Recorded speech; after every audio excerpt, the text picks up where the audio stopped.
The detective had, some information from her, but he was trying to put together all of these pieces for, 20 plus victims, some of which he just had like a social media handle that was old, or he had like one photo. In order to build this case, the detective utilized traffic jam a lot, and he was able to put together that case in a handful of months.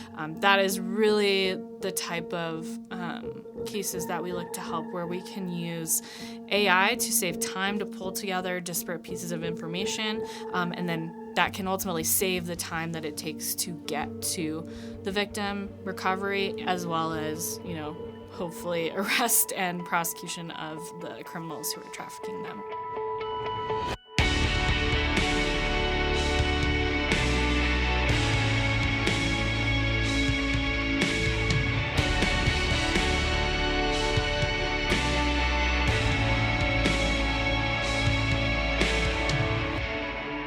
This is Until All Are Free. I'm your host, Preston Goff.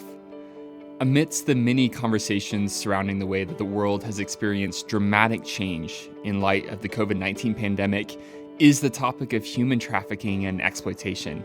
As more and more aspects of human life have taken place online in the past year and a half, so too have criminal industries like human trafficking increased their online presence. But there's good news. There are fantastic organizations leading the way in the identification of traffickers and victims. Emily Kennedy is a co-founder and advisor to Marinus Analytics. It's an artificial intelligence company that's focused on protecting the vulnerable and ending systemic exploitation by serving those who work on the front lines of public safety. Now, they do this by developing technology that disrupts human trafficking, child abuse, and cyber fraud. Emily previously served as president of Marinus, and she's been recognized and celebrated as a Forbes 30 Under 30, a Toyota Mother of Invention, and one of entrepreneurs' most powerful women. And so I'm so very excited that she joined us on this episode of Until All Are Free. I had the honor of talking with Emily about the development of Marinus' flagship AI-powered platform, Traffic Jam, which saved law enforcement an estimated 70,000 investigative hours in 2020 alone. Now, we also talked about her journey with the issue of human trafficking, that is, how she first heard of it and what motivated her to take part in the fight against it. We talked about the podcast that she hosts, and we also chatted about what healthy nonprofit leadership can look like amidst the demands of our modern world. Well, I'm excited to be sitting across from Emily Kennedy, who is really just a prolific leader in the anti-human trafficking movement. I'm really excited to be talking to you today about Marinus Analytics and specifically this just really revolutionary tool called Traffic Jam. But you're also a podcast host of the Empower podcast, so you obviously wear lots of hats. But I'm excited to talk to you specifically today about your journey through the anti-trafficking movement and specifically your role in this artificial intelligence program called Traffic Jam. But I wonder if you could just start by introducing yourself in your own words and telling me a little bit about who you are and your background to the issue, your own journey. Sure. Yeah, you kind of covered it. Like you said, I'm an entrepreneur and podcaster and co-founder of this company called Marinus Analytics.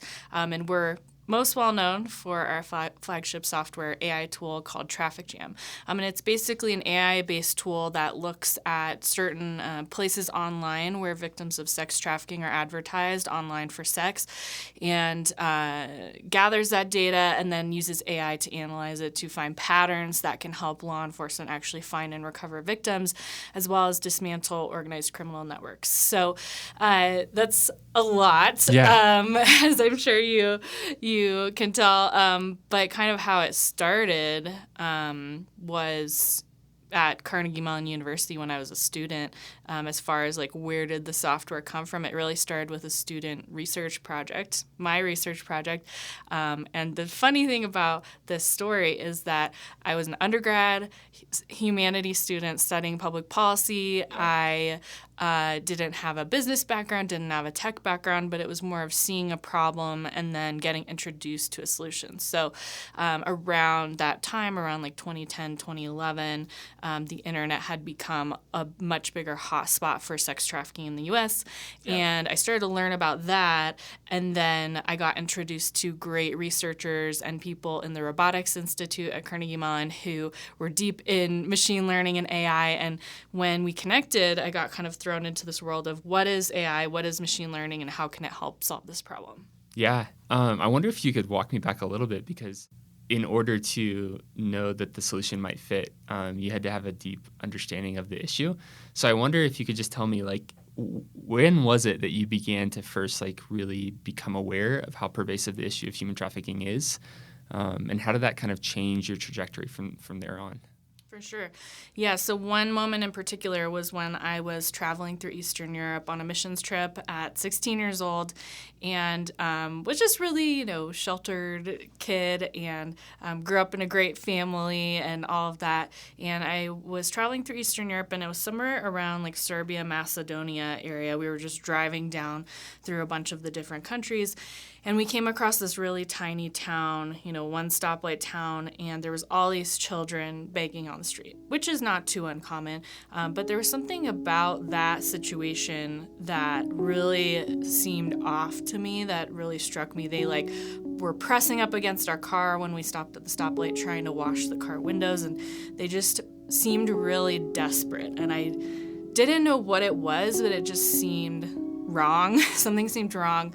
And so after we passed through that town, I asked my friend who was from Eastern Europe, what's going on there? And he said, well, those children are most likely trafficked by the Russian mob to beg on the street. They're probably orphans, and all of the money that they make, they have to take back and give to the mob. And I didn't even know of the term of human trafficking at that point, but that's what it was. And so that really stuck in my heart for a long time. So, 16, and then it wasn't, I think a lot of people think, oh, it's just this overnight kind of situation where you learn about a problem and then you change the world, 1 + 1 = 2. And it was not at all. So back then the internet was not as pervasive as it is now. That was dial-up days or whatever for those of us who remember that. So then coming to college, I kind of had it in my head that I want my job to be fighting human trafficking, but I don't know what that looks like. I had no idea other than I thought, well, I'm good at reading and writing and arguing, so maybe I'll go to law school. And so many of us have that thought. And so I kind of went through college with that idea. I was studying ethics, history, and public policy. I went so far as to take the LSAT. I basically went as far as everything but applying to law school. And by the time it got to around my senior year, I just felt like we're at a point in our time in the U.S., I think, where you can't just go to law school and hope it works out, oh, you're set for life. It's very competitive. You kind of have to know what you want to do with it. And what I couldn't figure out was, and my parents instilled in me very much that if you do this, this is your debt you're taking on, be smart about this. And I couldn't figure out, if my goal is to go work for a nonprofit or something, how am I going to pay off that money? And I just couldn't figure it out, and I didn't. I felt I can take a year and decide, I don't think have about to it decide a little right bit now. longer. Yes, exactly. And so I did, and then that was around the time that my senior project was taking off. It became a project at the lab, and then ultimately we spun it into our company in 2014. So did not have that plan when I first started, but it was kind of just learning about the issue, staying really pretty focused, I would say, and passionate, because these days there's so many causes that you can care about, but if you care about all of them, you're probably going to do nothing about it. So that for me, I think was really key, picking one thing and really focusing on it. Yeah, in those days when you were beginning to hone in on your senior project that would eventually give birth to Marinus Analytics, did you start in on that season thinking artificial intelligence has to play a role here, or what was the process of unearthing that? It was very much a kind of like its own investigative journey. So I have a good friend of mine, Jessica Dickinson Goodman, who went on to work for a Polaris project and work in this space as well. And it was, one point was just over lunch at school, we were brainstorming, well, there's all this data online. Detectives aren't really making use of it because they don't have the tools. But theoretically, if there's a victim who's traveled across different cities and states, whose trafficker uses, say, 5 burn phone numbers, there's got to be a way to connect those dots, and kind of thinking of it more from the human perspective. Like if it was enough data that I as a human or any detective could read, say, 20 pages of ads, see the commonalities, and then, solve the case, then that would be really helpful. But the problem was that around that time, we were seeing around 20,000 new ads every day in the U.S., and this is just classified ads in the sex industry. And nowadays, we're seeing around 300,000 new ads every day just in the U.S. Traffic Jam recently surpassed 500 million data points. And so it's impossible for humans to process that. That workload is just immense. It's it's literally impossible. And so it was starting with that kind of problem. And then when I went and pitched this idea to the director of one of the labs in the Robotics Institute, because my humanities advisor said, you need to go get a technical advisor for this if you want to. I can't help you with this side of the project. And so he gave me a list of names. He said, go pitch your idea to these different professors. And this one who I pitched responded to my email in 4 hours. He said, come in to, tomorrow and let's talk. And he was able to say, and he is still actually, and he's one of my third co-founder. He is still the director of the lab. He had the machine learning perspective to say, we're using algorithms to do nuclear threat detection, epidemic detection, and food safety, and other socially impactful projects. And so he said, oh my gosh, this is perfect. Emily, if you can get some data, we can actually start to help you look at the patterns and test the application. Yeah. You mentioned something about, helping law enforcement to manage the immensity of the number of data points out there. And I think for so many people whose surface level interaction with tech and AI in the case investigation comes informed through Hollywood-esque pictures of people sitting on the backside of devices and plugging in a photo and it scanning in live time across the entire world and finding exactly where the perpetrator's at. I think if for those of us that have that perspective, it's what do you mean law enforcement don't have the tech? How could they not have the tech? Who has the tech if law enforcement doesn't have the tech? So I wonder if you could talk about that. It seems like the primary goal of Marinus Analytics was connecting technology with law enforcement. And I'd love to hear you talk more about that. Yeah, unfortunately, law enforcement, even at the highest federal levels, was not as advanced as I had hoped. There were actually many times where, and we've worked with everything from your local police department to your top federal agency, I went in thinking, of course you are doing this already. You have the resources and you have smart people. And no, there was a lot of times when it was no, we're not doing this right now for whatever reason. It could be bureaucracy. It could be whatever.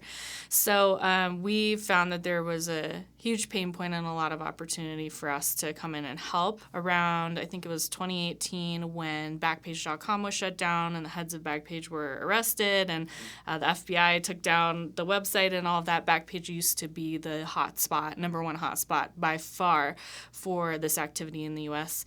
And when that happened, I had special agents calling me like, what do I do for this case? You know, I was tracking this girl on Backpage. Now it's gone. All the data's gone. What am I going to do? And we had the ability to pivot a lot more quickly than a lot of other organizations. So yeah, I mean, Traffic Jam started with a lot more simple technology, and I can definitely explain I'll explain the two extremes. So the simplest and one of the first use cases of Traffic Jam was, say you have a detective finds an ad or maybe comes across a victim or even gets a missing persons photo. Exactly, like a missing person's either photo or an outreach from a family saying, you know, our daughter's missing and we think she's being trafficked. She, you know, was talking to this guy and, you know, we think that he's a trafficker and she's being advertised online. So they might say, well, here's my daughter's cell phone number and we think she was using those in ads. Well, the problem is that if the trafficker is smart enough, he or she is going to change that phone number pretty dang quickly to their own burned phone number or some other form of contact information, sometimes an app or something else. And so if you're just starting with that phone number and that's the only lead you have, you might not know any future ads that are posted of this same person with a different number or any past ads. You don't really have a holistic view of what's going on in the case. Yeah. And so one of the first things that we built in Traffic Jam was the ability to just connect the dots, and we call it a trail because it's basically showing a trail of activity. And so with a click of a button, it will pull together other ads that share the same, you know, phone number or images. Just simple, pretty simple, but not simple when you're talking about thousands or millions of data points. But you understand conceptually what it means. Not just a point in time, but being able to look across time. Exactly. And see, you know, either the historical information, which is really important for building a case, or doing interviews or whatever, and current activity. So again, you might have an old phone number, be like, well, dead end, you know, this is a couple months old. But if you can actually connect the dots and say, oh, she's in this other city now, that's really important too because time is of the essence. You know, traffickers usually know to move their victims pretty frequently across cities and states, keep them disoriented. They won't know the local area. They won't feel comfortable to reach out for help if they need it. And so that's pretty common. So having that ability to connect the dots is really important. So that's kind of one of the simplest applications. And then going to the other extreme, the most kind of complex is one that we deployed more recently in Traffic Jam. And it's basically kind of like a social network analysis that can use a lot more data points to identify organized crime groups in the data. So we had a case, it's actually on our website under articles. It's called Pittsburgh Partnerships because we worked with a lot of organizations in Pittsburgh to make this case happen.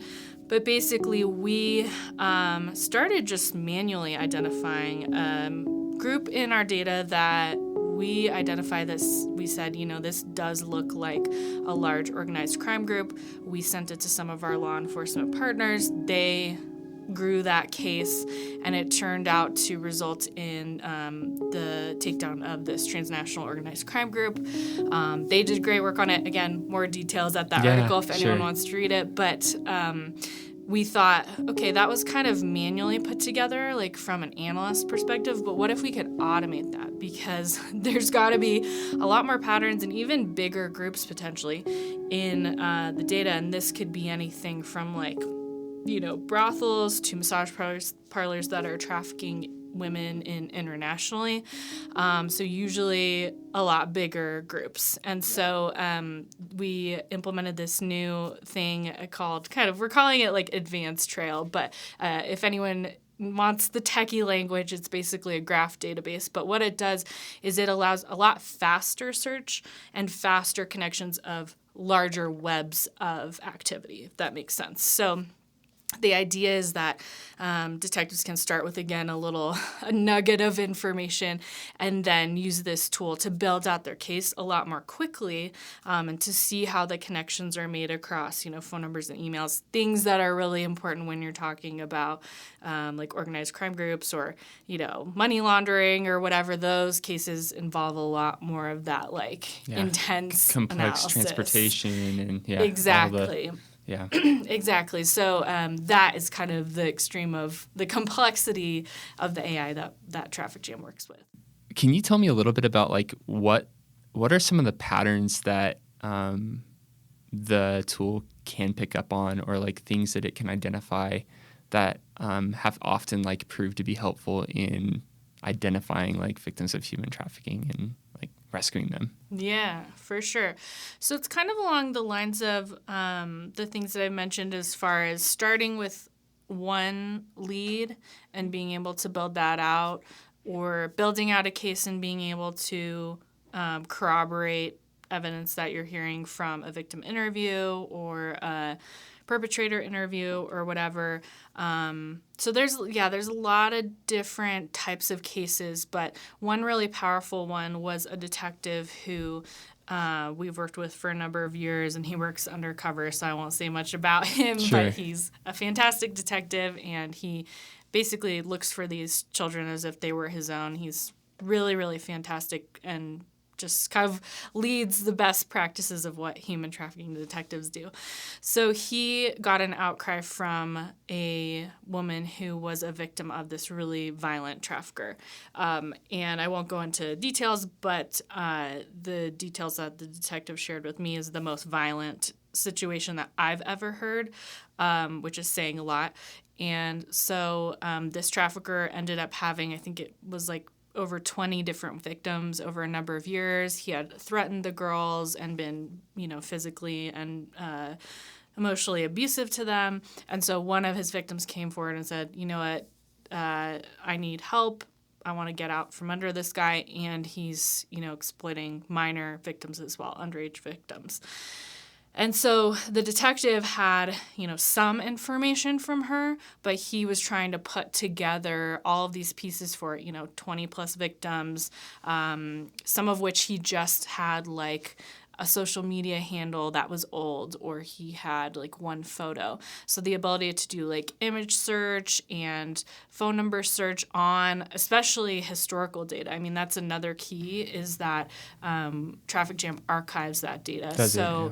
Rather than just what is online right now, the ability to look back in the past is really helpful too, because like I said, this trafficker had a pretty extensive history of exploitation, and in order to build this case, the detective utilized Traffic Jam a lot, and he was able to put together that case in a handful of months instead of like the 2 years it would have potentially taken to actually pull together that case. At which point all of the victims would have been moved, and right. data points are changing. Or he could have moved, or who knows. I mean, it's very frustrating work in that way, the timing of it.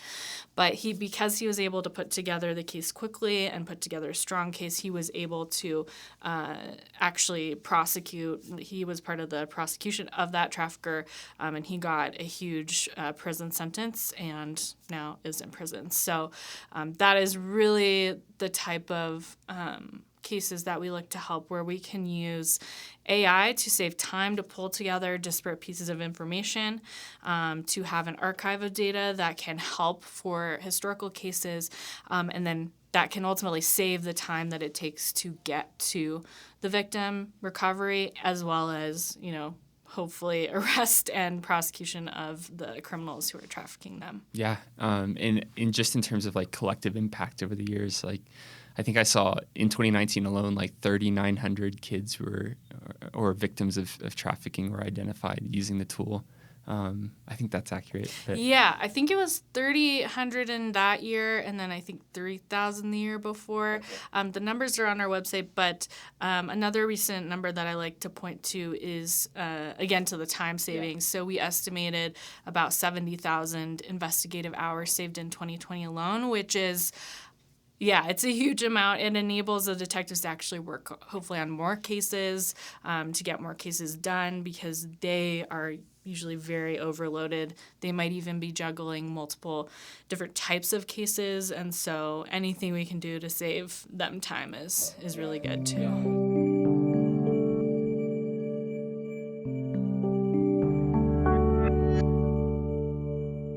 I want to shift gears a little bit, and Sure. I want to talk about your role as a podcast host and as a businesswoman, and just want to hear about, the podcast that you're a part of, the vision behind it, and what you kind of hope to be like putting out into the world with it.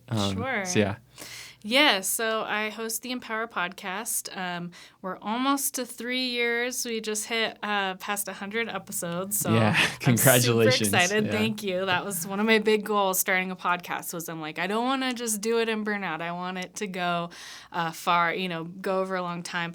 So the reason that I started it back in, 2018 was being a woman in like non-traditionally female spaces like tech and entrepreneurship and law enforcement, I just always really loved the chances that I got to meet other female entrepreneurs.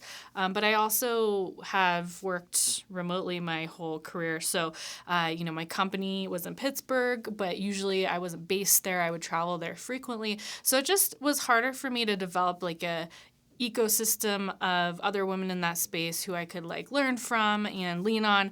And I think before I started the podcast, it started with a desperate LinkedIn post just saying, nice. Tag your favorite female entrepreneur. I need to connect with more of them, And so that was like the first step. But I would meet many people at conferences or different places. And it was also this feeling, because I do interview men as well, but it was also this feeling of, man, I kind of want to like ask you out for coffee to get to know you more and hear more about your work, but like I just met you. Yeah. And so if you have a podcast and you do that, it's more like natural. Yeah. You can just say, hey, you want to come on? Yeah. And then it's like a win-win. And they're like, usually they say, of course. And so, my goal was just to interview other CEOs and entrepreneurs and founders. So not just of companies, but nonprofits. So usually for every interview, there's an intersection of either like entrepreneurship, tech, or social impact. So I've interviewed, everything from CEOs to founders to my friend Mick, who was the head of the Homeland Security Blue campaign, which is their human trafficking campaign that you've probably all seen in airports. Yeah. So I can picture the ad in Denver Airport right now. Exactly. So just people who are solving problems and changing the world, basically. And so our conversations range from everything to like, how the heck did you do this? Why did you found your company or nonprofit? To lately, it's been more topics for my guests as well as myself around like burnout, especially for social impact founders, where you kind of feel like it's almost right for you to sacrifice your own life on the altar of your mission. Yeah. And I would say I probably believed that when I first started. I just thought I will do anything to make this happen. It does not matter what it takes. And then, getting 3 years into it, 5 years into it, now about 10 years into it, I've come to realize the benefit of like taking care of your mental health and having boundaries and having things outside of your work that you do and making sure or kind of keeping tabs on, is my identity my work 100%. Maybe that's not healthy. So just talking with people and doing some solo episodes myself on that topic of like, if you burn out, you're not going to be helping anybody if you really want to help people, right? So how do you do work that you care about long term without kind of sacrificing your life to that in a way that's unhealthy? So that's some of the stuff we talk about. Yeah, that's so good. So 100 episodes. If anybody wants to join in and listen, give us a few that you recommend. I know you love all of them, and that's totally fair. It's but like choosing your favorite child, Preston. I'm just kidding. Let me just open it real quick so I can refresh my memory on some recent ones. So one really great one. I mean, they're all great, I think, but One in particular, episode 98, Entrepreneurship is Just Solving Problems with Courtney Williamson. This was with a friend of mine and founder who founded a company to solve issues related to people who have Parkinson's. Her mom had Parkinson's and actually passed away from Parkinson's, and that motivated her to build a hardware product to help the quality of life of people with Parkinson's.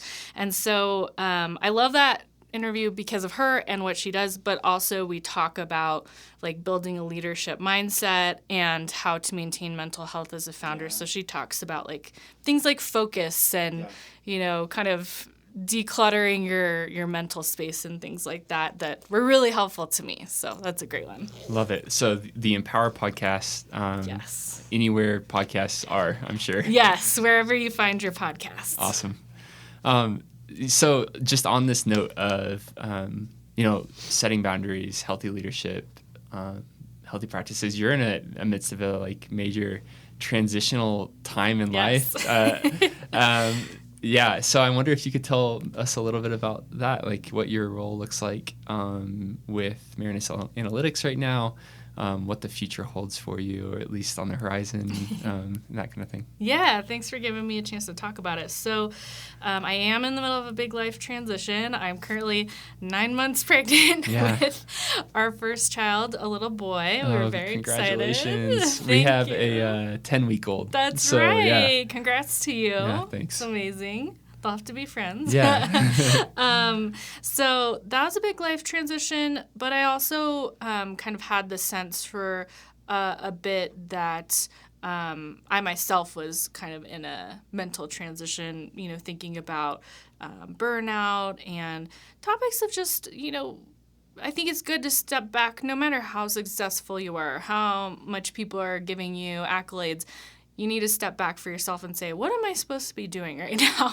Yeah. What is, not that your purpose in life is everything, but I think it is important to be intentional and not just float along this path, even though it's a path that I sort of forged for myself with God's direction. Obviously, it wasn't all me, but like it was a path that I chose intentionally, but I think it's good to step back every now and then and reevaluate. So for me, it was a lot of realizing that a lot of stress comes with being not only a founder, but now I consider myself a small business owner. Our company's like 7 years old, so it's not cute to call it a startup anymore, I guess. Sure. And so started to think about like, what am I called to do?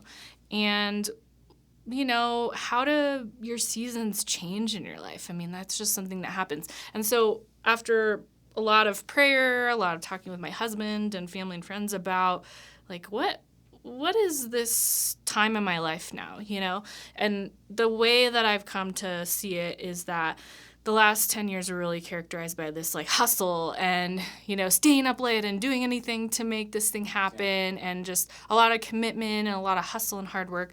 But I think we also tend to idolize that in our culture. And like I said, burnout and other negative things come with that. And so I feel like I've been moving into this time in my career where I really want to focus on my strengths, and I want to kind of dial back some things too, because bringing a kid into the world, it's a big change. Yeah. And I wanted to kind of make some space for it. I just didn't want to juggle too many things, because I know that if you do take on too much, probably multiple things will fall through the cracks, but you don't get to have a say in what that is, right? It's just whatever you forget about or whatever. Yeah, you yield that control. Yeah. Exactly. So I wanted to just be as intentional as I could about it. So I have recently transitioned out of my role as president and co-founder of Marinus Analytics into more of an advisory role. So I'll stay on the board as a board member, remain as an owner, and still be involved in advising the strategic direction and vision and higher level things, but moving out of that day-to-day role. So to kind of open up some time, I don't have a perfect roadmap for what I want to do next in addition to the vision side of Marinus and the high-level support there. But I do know some things that I enjoy, and I also feel I'm moving into a time when I want to focus on my strengths. Because, again, that last 10 years was like, you're doing things you're really bad at because nobody's there to do it. You step into your weaknesses, and there's a benefit to that too. But I think now just focusing on my strengths, which are, speaking about the issue, being involved in the human rights side of things, because a lot of my work in the past, especially recently, has been more like business and operations and strategy. So taking the things that I've learned from that, but maybe pivoting in other ways to still stay involved in the human trafficking space. So it could be working with nonprofits. It could be working on, related projects. It could be a little bit broader than human trafficking, could not be. So I'm kind of open to new stuff in that area. And then also just focusing on my podcast. It's something that has taken a lot of commitment to keep up with for the last almost 3 years.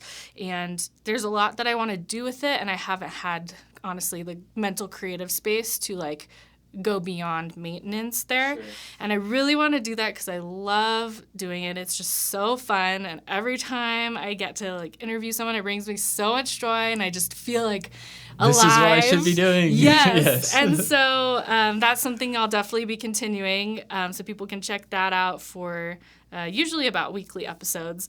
So yeah, kind of just focusing in those areas, seeing what God brings, what life brings, and enjoying this new journey. Yeah, I know we talked earlier, but I just love the open-handedness of that posture, to say hey, this past season, I leaned in, I learned new things, I stayed up late, I had the grit to push through, but it's okay to step back now and to recognize the goodness of that season for what it was, and to recognize the goodness of the changing and the transition and this season for what it is. It's really uncommon to see that amongst leaders in all spaces, but especially in the nonprofit space. And I just think it's such a great example for all of us, but especially leaders of nonprofits. Thank you. I appreciate that, because it's very hard for me. I always like to have the plan, want to know what's going to happen, but something I realized recently is so many of the best things in my life were not things that I ever planned or ever expected, and you do have to make space for those things, otherwise you'll miss it. So, like Ferris Bueller said, life happens fast. If you don't look around once in a while, you might miss it. So yeah, absolutely. Well, Emily, it is just a delight, and it's been a pleasure to be in conversation with you, to hear about the work of Marinus Analytics and Traffic Jam, but also to just hear your heart as a leader in the space. And we're just excited to continue to see what you're up to moving forward. For our listeners, we'll make sure to link to your podcast, and we'll share details about the Traffic Jam tool on our website as well. So make sure to go to exodusroad.com and find links to that. But yeah, it's been a pleasure. Awesome. Thanks so much for having me.